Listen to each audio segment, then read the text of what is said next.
Welcome, everybody, to this edition of In Conversation With. Today, we are very excited to talk to Anjli Kumar from Inner Bark Heritage. She made this wonderful shirt I have on today, and very excited to learn more about you and your company. Welcome. Thank you. Excited to be here. Thank you. If you could just start, give us a little bit of your background and tell us a little bit about your company. Yeah, so my name is Anjli Kumar. I have a background in chemistry and material science, and I kind of entered the hemp industry through grant writing. After I did my PhD, I joined a small sustainable materials sort of incubator. And I worked with them as a grant writer. And the first grant that I ever wrote was, a couple of years ago, the Marine Corps had put out a funding opportunity to replace the cotton in their uniforms with hemp. So that just stood out to me from the perspective of natural fibers. I didn't know anything about hemp at all before then, but I think, and this is like a story that I hear a lot with a lot of people, that once I started to like learn more about the properties of hemp and like the history and just the whole, like, kind of looking at it from like a holistic standpoint, thinking about it as a crop, thinking about it as a material, um, I found out like how incredible it is and kind of became passionate about working to develop the hemp industry. So, um, about a year ago, I started Inner Bark Heritage, and the name Inner Bark Heritage is actually was very intentionally chosen. Hemp is a fiber that's taken from like the inner bark portion of the stem. So you have like the stem of the plant, right? It's a bast fiber, we know that, and it's taken from like literally just inside the outer skin. That's where the fiber that's used for textiles. That's where it comes from. Um, and so that's where inner bark comes from. And then heritage comes from just this notion that hemp is not new. Many people think hemp is a new textile, but it's an ancient textile. It's believed to be one of the first fibers that humans isolated from nature. So the idea is kind of to go back to our heritage. I love that Yeah. so much.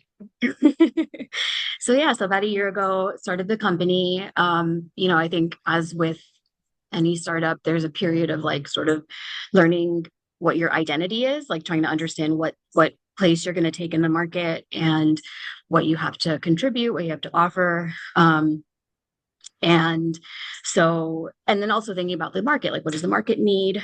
How can I fit into it? So one of the first things that I decided to do, which is very different from my background, I had no experience in this, but I decided to make apparel. For many people who are not in the hemp industry, you don't know anything about hemp. You don't know that you can wear it, right? And so I sourced fabric from all over the world. As we know, the United States isn't able to produce high, quantities of textile grade fiber for hemp. So I sourced fabric from other countries, and I ended up selecting a vendor in India and designing apparel, getting it manufactured. And so the shirts that you're wearing and the shirt that I'm wearing, these are both 100% hemp. And I think bringing that to the market, when I just look at like my own friends and family, everyone is shocked to know that this is made of hemp. Hemp is so soft, it's so durable. I think that stereotypically people think of jute when they think of hemp, and they think like that coarse. Yep. um, Burlap bag kind of. Exactly. Yeah, exactly. So I think that there was a lot of value added to um, just the hemp textile market by showing people that you can wear it and it's comfortable and it's not something that requires excessive amounts of care or anything like that. Well, it's Um, super nice too, because like I've noticed, your shirts are like not only like very fashionable and with a modern cut, like it's not like your hippie hemp t-shirt that, people yeah, talk about that they've been wearing since the 60s.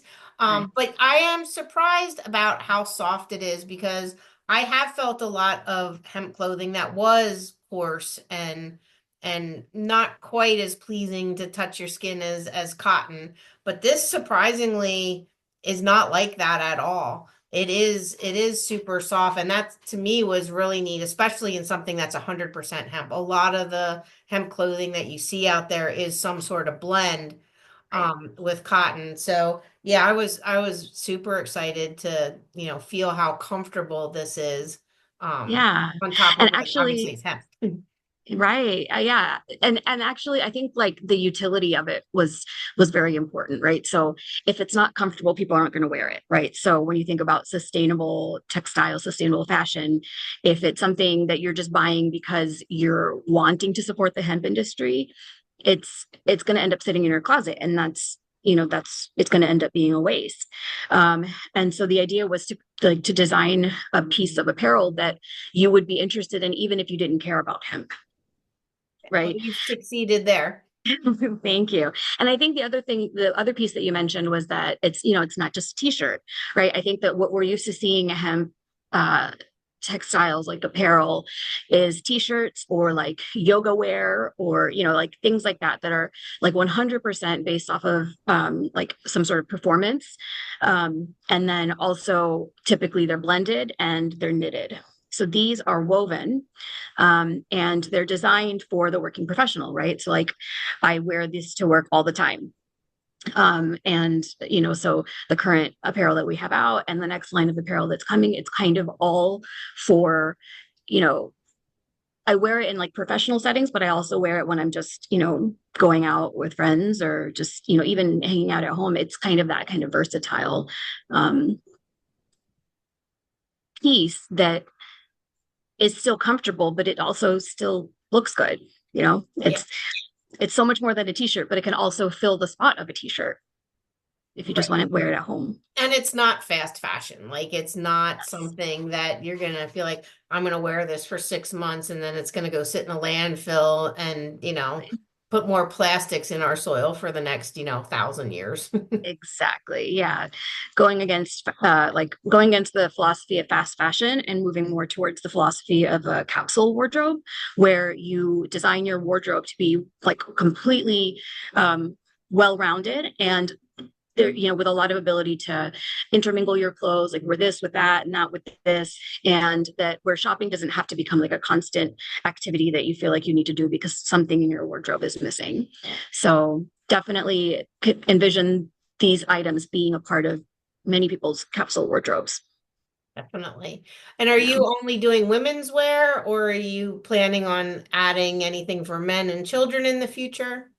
Yeah. So right now, so the first line of apparel was just for women, and the only reason that it was just for women was because just wanted to start narrow. Like I mentioned, this is not my background. I have a background in chemistry and material science, so designing apparel and getting it manufactured, that was all um, a new path for me. So I decided to just stick with women's apparel. I decided to make 3 designs, get it made in 3 different colors. And that was the first line from, fall of 24. Now, the next line has 2 men's designs, 2 men's shirts, a long sleeves button down and a short sleeves button down, and 2 women's dresses. And yeah, I mean, the idea is to kind of create certain staple items that the concept is definitely not at all to have like a new style, like new styles constantly coming out, because I think that that's where you end up in the cycle of fast fashion, right? The idea is to have a few styles that are suitable for a longer period of time, and then maybe like in the future offer them in a different print or a different color, but the designs being the same, so then okay, I really like that cut, it really suits me.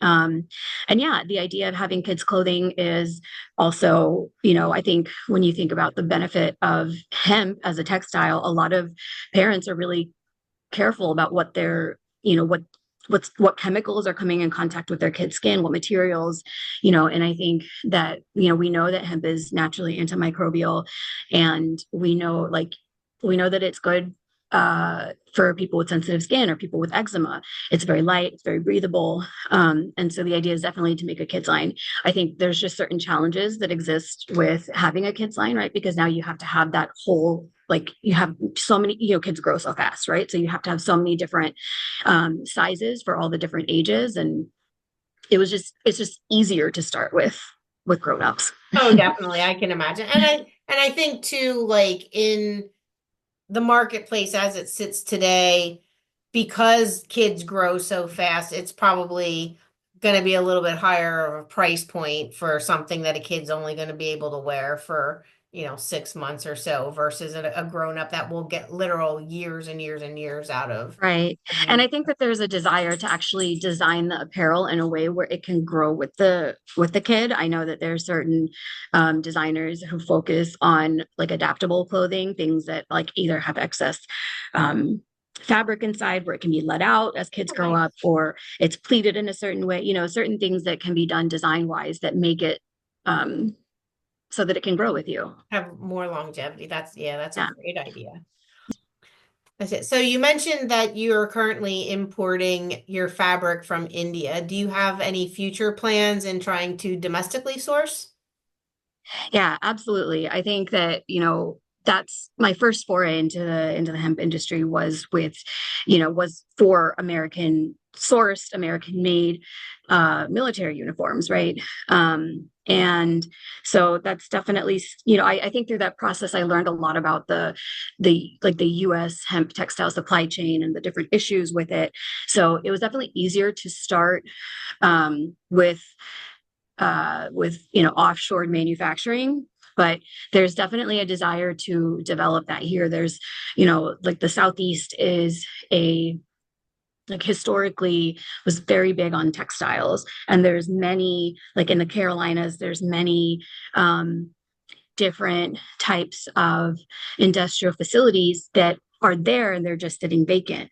And it's because we don't have like the right equipment to get it to the right, have the right processing steps to make it spinnable hemp.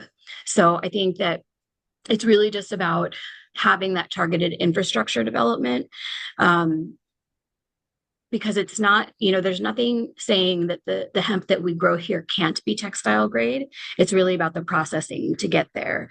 And I think that, actually, with my background being on the science and engineering end of it, there's work that we're hoping to do that has to do with improving the manufacturing processes. So specifically, with a background in chemistry, we're looking at like the chemical process of degumming and seeing how we can work to um, move away from, the harsh caustic sodium hydroxide and move towards enzymatic processes of degumming. Um, and by doing that, we contribute to that one step in the supply chain. But yeah, there's lots of work to be done. I mean, you have to have the right types of decortication. Degumming, just one step in the process. And then you have to have the right type of spinning equipment, right? So cotton typically doesn't work if you want to do like a pure hemp fabric. And a lot of the systems that we have in the United States for textile spinning is designed around cotton. Um, So I've heard a lot of people talk about cottonization of hemp. mhm. Is that kind of what you're talking about? Like you don't necessarily need to do that if you have the right equipment, that you can go right from a decorticated fiber to a spinning process, or Yeah, yeah. is it always needed to cottonize it first? Yeah, so the key there is the staple length. So cotton has it typically has a shorter staple length than hemp can have.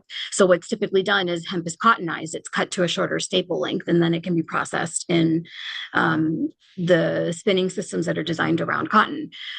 Hemp being a bast fiber can be processed on like flax systems, so systems that are designed to make linen fabrics from the flax plant. um, yeah, it absolutely can be done. And I think that that's part of what we're seeing in like India and China.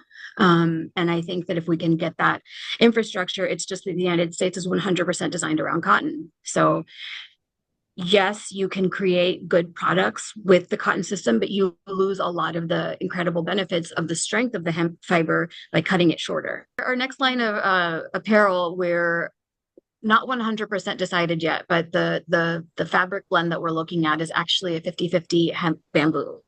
So, and the reason that we're picking it is because of the properties that we're looking for. You know, we're making women's dresses. Utility is a really big part of it. It's important to me that that women don't have to iron the dress every time they need to wear it.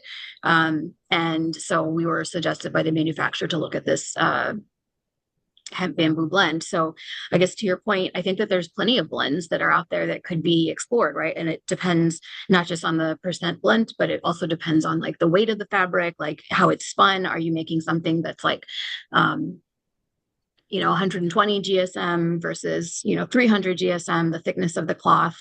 Okay, what is I think GSM? grams per square meter. So it's the weight of the fabric. Gotcha. And in the United States, it's typically ounces per square yard, I think that's reported.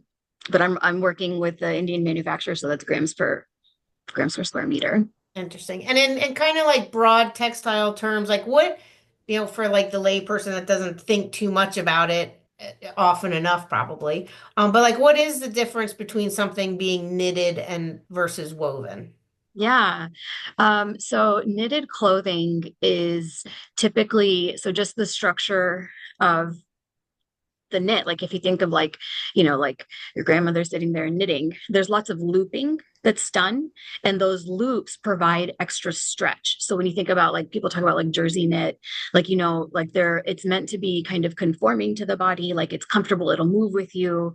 Um, Woven clothing is so like if you think about like a loom, so you have like the vertical threads and you have the horizontal threads and you're creating like just a matrix, and so it's a lot more rigid in its ability to move with you. So it just kind of creates a different feel. It really just depends on what you're looking for, but I think that I've really enjoyed seeing what woven fabrics can do. I think that we're very used to the knitted t-shirts, and then like what we're typically wearing is going to be more knitted, and because of that, it's going to conform to the body more. When it's woven, it kind of holds its own shape a little bit better. Gotcha. So I'm assuming that the vast majority of cotton is knitted. And is that true? I don't know. I mean, it's definitely what we see in the market, but I don't know that that's the case overall. And I don't know if that's the case because uh, it has to be that way or because it's just what the market wants. I'm not sure. Interesting. And so what do you think is the biggest obstacle in creating a domestic supply in the processing? Is there a specific decortication system that you think currently is better suited for that first pass of processing? And then what is needed for that next step? Yeah, so I honestly think that the decortication is one of the most important steps. When we were sourcing the fiber for that first project that I was working on, we were only able to find at one location in the United States them like that they were producing decorticated fiber that would be able to be spinnable once it got to that step. The other fibers were either like too short, like the way that the decortication had happened was cutting the fiber staple length to be too short, or it wasn't clean enough. There was too much hurd in there. Um, so I think the decortication step is a crucial one, definitely a crucial one. I think that when you look at making sure that you're creating a sustainable product, that's where I feel like the degumming is sort of like the sustainability limiting step currently, right? So you have this like really incredible crop, you have this really incredible material, and the processing to get you from A to B, most of it's mechanical, but then you have this one step that requires really high concentration, high temperature, high pressure sodium hydroxide, and that's not the best. like there's lots of treatment that has to be done to the wastewater afterwards. It's a harsh chemical. So being able to use other methods, like historically, the retting that was done in the field used enzymes. So what we really want to be able to do is take that technology and develop it so that it can be done in a manufacturing facility at the time scale that you could do the sodium hydroxide degumming with.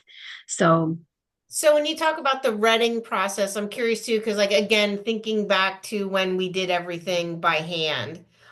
So the hemp used to be water retted, meaning like they would literally submerge it yeah, into a dam, basically. And we obviously we don't do that anymore. We do more what, dew retting, where just let it out in the field for a couple weeks and till dew and rain and stuff kind of does its job. Is that kind of like, but I understand that water retting did do a better job of softening the fibers and getting rid of some of the lignins and I don't know if it went so far as degumming it. Um, it was probably partially degumming it. yeah. Um, if you're doing that like without any decortication being done, right, then there's a lot of lignin and pectin present in the stem of the plant.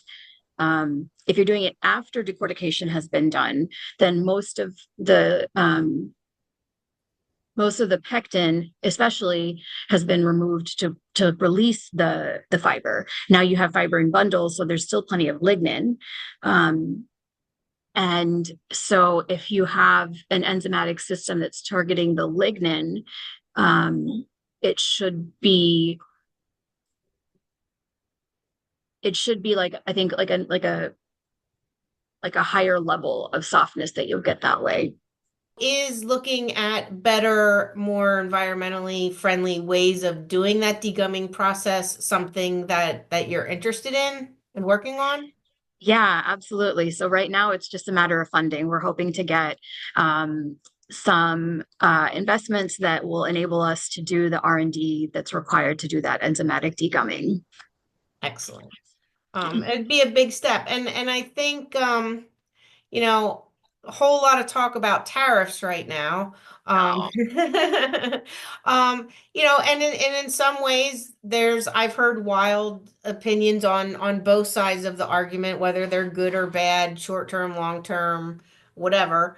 But they're something that we all have to deal with in one way or the other. But I can see a space where for the hemp industry that maybe we can get some if we can get the right kind of incentives going to go alongside with the tariffs, that maybe we can build some domestic supply. And I would hope that part of that would be investors being willing to invest in projects like that in getting the degumming process down. Like if we want to bring manufacturing back to the United States, these are the things Right. that we have to have in Right. order to make that a reality. We can't just charge people more money without investing in making cheaper, more Right. viable domestic options in return. 100%. That's exactly, when you look at the impact that developing like hemp processing in the United States, when you look at the impact that that could have on American manufacturing, it's incredible, right? Because hemp has so many different applications, and like construction is a big one that uses large volumes of material. If we can get the right processing, then we can make it, process it, and use it all here, right? But yeah, there is R&D that needs to be done in order to get there, And we're and just R&D not requires quite a little ready bit to of just funding. pull the trigger on all of these things. And to your point, like, we're starting to see some more decortication facilities cropping up across the country, which is fantastic. But to Yeah, your point, they're not all created equal, right? And they're not all suited for all of the same end purposes. right. Don't get me wrong, we need all of it. Like there is Yes. no wasted effort in building supply chains for hemp in the United States or Yeah, anywhere else for that matter. right. Um, but we need to find that way to to partner people up, right? That maybe somebody who has the right decortication process, and then they're going to need somebody like you that can help with the next step, because the interest in textiles is huge. Like, I hear it all the time, and Mm, unfortunately, I never have good answers for people, because not only am I not an expert in textiles, but I know that we have some fundamental infrastructure pieces that are missing. So, trying to find the ray of sunshine in some of this stuff, that maybe that this will be that like extra incentive that some investors need to be like, yeah, this is worthwhile. Because yeah, hemp has all the promise of farm to factory, yes, and creating good jobs, and providing options for farmers, and being, sustainable and environmentally responsible at the same time, like, even if that's not your thing, right? um it's right, exactly, it's there's something for everybody, like, no matter what angle you want to look at it from, there's a reason to support it. So right. I'm truly hopeful that we can, sort of turn this into an opportunity to attract people, to invest in things, and companies like Interbark Heritage that have a real opportunity to do some really great things for the textile industry domestically, rural development in general. And hey, women need good choices for clothing, right? Like, we just do. Not just women, men need good choices too. What I realized, I, as I'm trying to understand how to design men's clothing, I was, in a store yesterday trying to look at sizing options for different types of men. There wasn't like, there like the women's options took up maybe like 5 times the amount of space that the men's options took up. So it was a bit disappointing, but yes, yes. And I Well, men think to are your a point, little bit more boring when it comes to fashion than women, right, like, sure. but to your point, you're absolutely right. They deserve Yeah. good and fun choices too. And And typically it's women who are shopping for men. That's what I found in my surveys. that is also very true. Right. Right. But But I yeah, think like to go back to your statement about using this as an opportunity, if we can secure the investments for it, I think the key here is in showing the business case, in showing that it can be lucrative, right? Because when people are investing, they need to know that the investment has to go beyond just like an intangible concept of creating something better for the environment or something. I think that when you can show that there's a business case for it, then that's when there's a whole chunk of people that show up to the conversation then that don't show up until that's there. And I think that shifting the focus in that direction is something that has been like useful for me like in the past few months. excellent. Well, I am sure you're going to do great things, and I'm looking forward to staying connected and watching it unfold. Um, so tell people where they can go to check you Yes. out, and maybe buy some things. Yeah, absolutely. So go to www.innerbarkheritage.com, innerbarkheritage.com. You can also find us on Instagram and LinkedIn, and it would be great if you could follow us. The handle is at innerbarkheritage.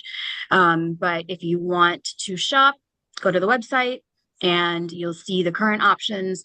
With the next line of apparel, what we're looking to do is have like discounted pre-order sales. So if you want like a really good price on the next line of clothing that we have, it's going to be to your favor to be on the lookout for the launch of our pre-orders for the next line. Awesome. But And everything's I available there.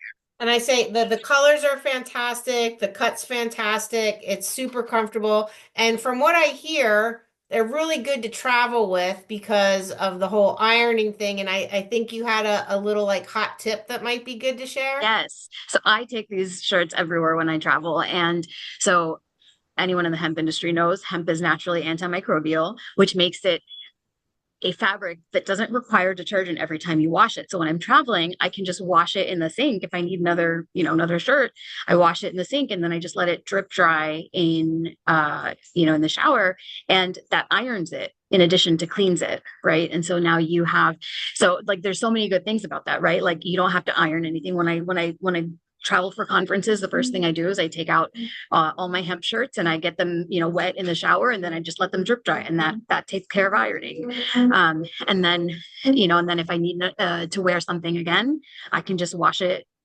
and let it drip dry, and it's fresh. It's completely fresh. It's great for travel. Love it. As somebody who hates ironing with a passion, like that is a major, major selling point for me. Yes, yes. And I think utility, that's why it's really important. All the designs that we're doing, everything, all the fabric that we're choosing, it's really, I don't want to create a product that requires extra work for you to wear. I want it to be convenient. Excellent. Well, it's beautiful stuff. I encourage all of you to go check it out and get yourself one or two or five shirts, and keep your eye out for what's up and coming. And thank you so much for joining us. And I hope that you'll, stay in touch and maybe we can do a follow-up. Let us know all the exciting things that you have going on. Absolutely. Thank you so much, Erica. Thank you.